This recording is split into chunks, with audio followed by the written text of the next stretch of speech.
Catering's not just making that sales, it's also growing the brand. We're creating relationships and connections. We're serving a group of 50. That's 50 eyes and mouths and, people that we're getting to share Slice Factory with. So it's, like he said, way bigger picture. Every week we're doing trainings on it, and there's not a week that goes by that we don't touch catering. I think people like their jobs more when they're busy watching the clock and looking for my hour. Welcome to Slice to the Heart.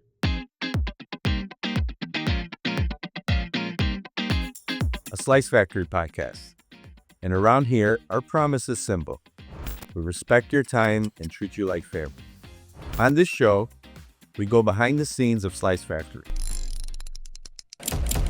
How we do it, and all the people that help bring it to life. Because we believe that good food shouldn't be an inconvenience. At home, at work, or on the go.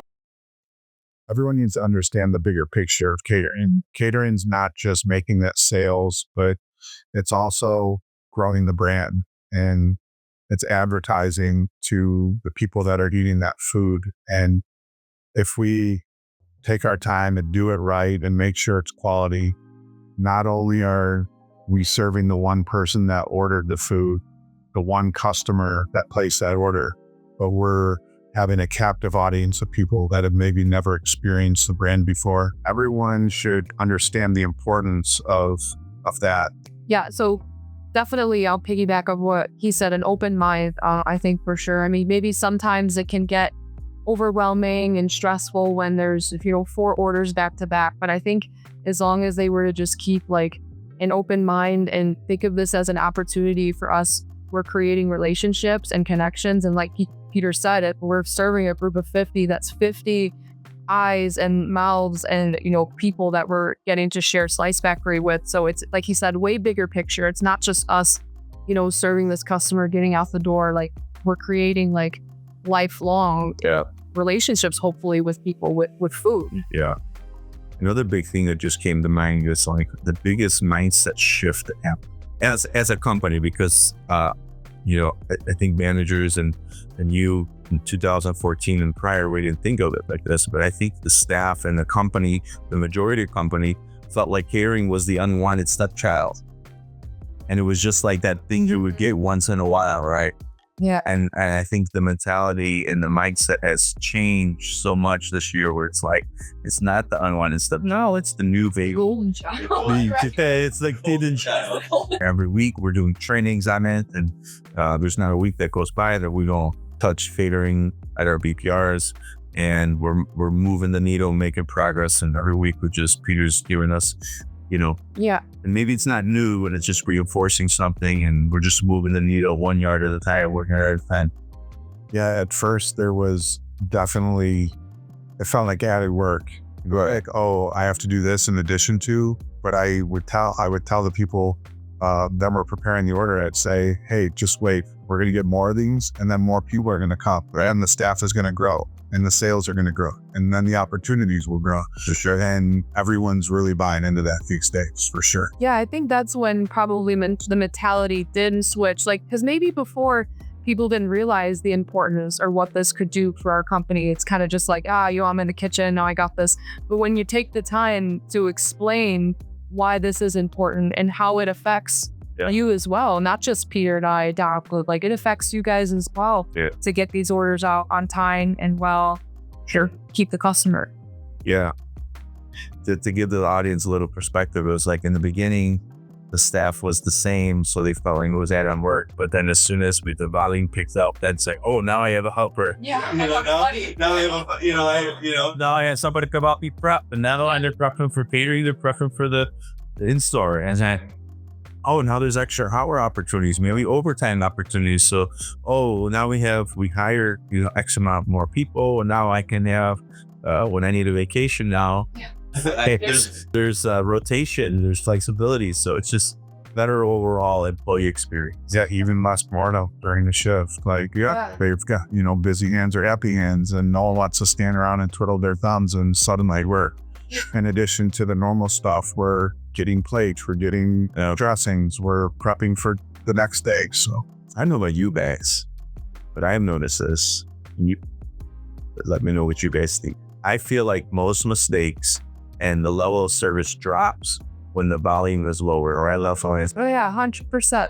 when the volume's high, you're at good capacity and everyone's moving and doing things, less errors, Yeah. less drama, right? There you go. There's a good flow of things. People are just doing what they need to do. There's not too much thinking. There's not too much time to, you're lollygagging and then, I forget. You did those slow periods. And there could be a mistake, or usually if we do mistakes, it's usually when the volume is at a lower. Yes, I mean, then Let's see. definitely. I think people like their jobs more when they're busy. I know I do. It's like if I'm trying to figure out what to do, it's like I'm watching the clock and looking for my hours. Time goes by faster. Yeah.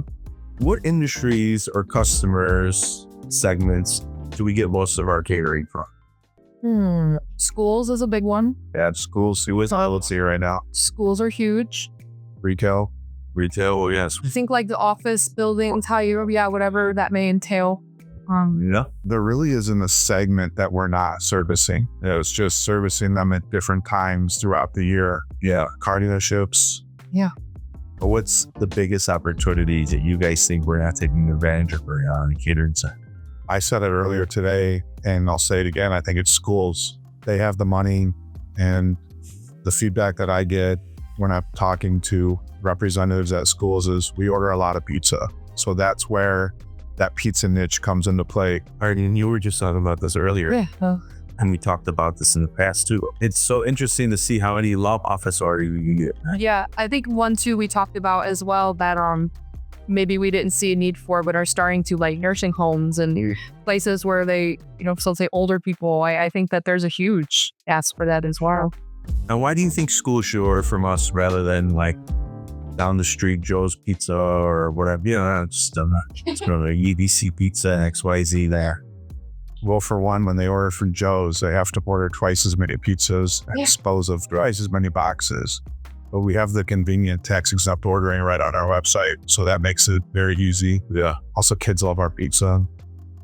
So like what you're saying is instead of ordering 3 regular large pizzas, you can order 1 jumbo. Correct. And that feeds, I think, more the same amount of people. Yeah, I think I have a reason too. Like I was talking to Val about this earlier. I think teachers are probably one of the most busiest people ever. And when they need an order, they could text Peter real quick. Peter, I need something. Ari, I need something, and we're gonna get it done. As soon as they're. I don't think you can text Little Caesars and say, hey, I need something. Like we're there, and I think that's also a huge part of how convenient for schools. Yeah. Tell us that story the other day when you got that call at 5 in the morning. Yeah, it was a street, and my phone rang, and thought for a second it was my alarm, but I looked, it was a leak coming in, and so I had to knock the sleeve off the waist. Yeah, without coughing at us, and he answered the phone. Slice Factory Catering, how can I help you? And on the other line was someone that just wanted 1 jumbo pizza. We got it. What time of the day was it? I mean, I know time it was 5, 6 in the morning, but what time they wanted their pizza, bro? They wanted it as soon as possible, which, we can make an order happen at any hour, but if it's a same day order, we're closed. We're closed at that time. So I said, we could get it there as quick as 8:30, and she accepted. And I called the cook. we invoiced it. We called the cook. I took the delivery. I handed it off to the customer. It was a full circle moment. Sure, I wish that they ordered more than 1 jumbo, but we were ready, willing, and able to make it happen for them. Yep. For 1 jumbo. Yeah, well, it goes right back to that brand promise.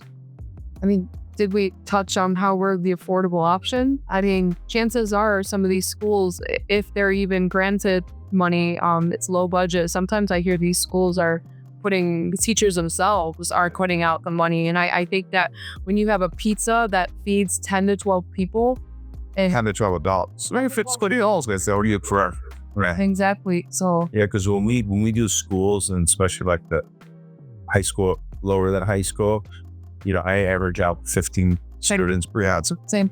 Where it's like high school, I'll do that 12 range. Yeah. Adults, you're 10 to 12.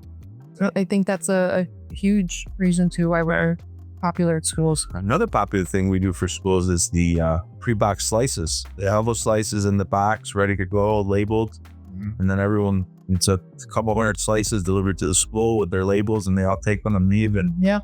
You're talking about our wholesale fundraising program.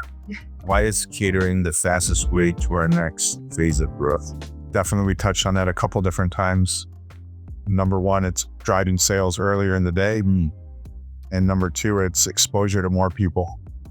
Like, you can only get so many guests to go through the drive-through or walk through your front door. But if you're taking a catering order and you're getting your food in front of 30, 40, 100 people, it's just a great advertising opportunity. What better way to expose people to your brand than get them to eat the food delivered hot and fresh, ordered by someone else? Yeah. No, I'm trying to build here a world-class catering party. Yeah, me too. And 3. I've got Arian from whatever, everything you do on your side, Peter, everything you're doing from your side. Then we have our director of operations, Lou. Yeah. Who plays a huge part in this. Huge part. And then Solving all of our problems. so then we just added Danny Gomez. Yeah. Yeah. Huge. And he's our director of ops for catering. Yeah. And then we have rock stars for Alio, Jetway in the kitchens. I can name them all. But I think we have real good, solid team to service all of Chicago areas. Sure. And we're just getting started. We're just getting started. What do you want every customer to feel when Slice Factory shows up at their event?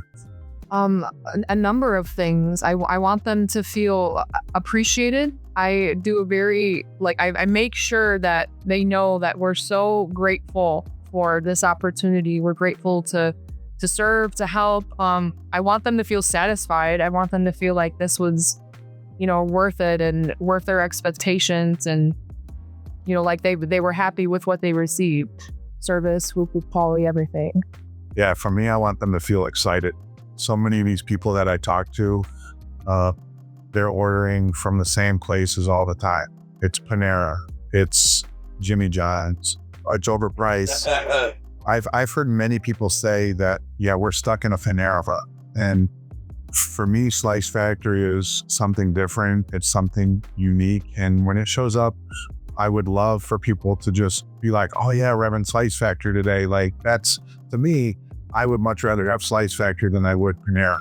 Right. And I like to always say, variety is the spice of life, and your people are tired of ordering the same thing. And we have, like I just said, so many options other than pizza.